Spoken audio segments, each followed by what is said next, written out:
Gaza നിവാസികൾക്ക് പലായനം ചെയ്യുവാൻ അന്ത്യശാസനം നൽകി ഇസ്രായേൽ.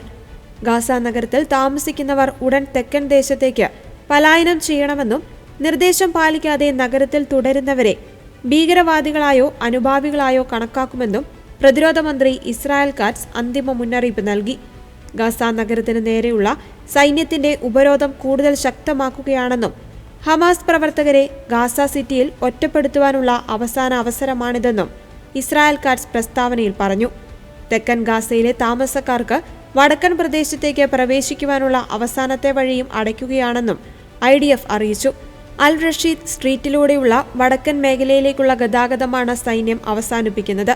ഗാസ നഗരം ഒഴിഞ്ഞു പോകുന്നവർക്കായി തെക്കോട്ടേക്കുള്ള പാത തുറന്നുകൊടുത്തിട്ടുണ്ട്. US പ്രസിഡന്റ് ഡൊണാൾഡ് ട്രംപ് മുന്നോട്ട് വെച്ച ഗാസ സമാധാന പദ്ധതിയോടുള്ള ഹമാസിന്റെ പ്രതികരണത്തിനായി ലോകം കാത്തിരിക്കുന്നതിനിടയിലാണ് ഇസ്രായേൽ നടപടി കടുപ്പിച്ചത്. അതിനിടെ ഗാസയിൽ ബുധനാഴ്ച ഇസ്രായേൽ നടത്തിയ ആക്രമണത്തിൽ 16 പേർ കൊല്ലപ്പെട്ടതായി ദി ഗാർഡിയൻ റിപ്പോർട്ട് ചെയ്തു.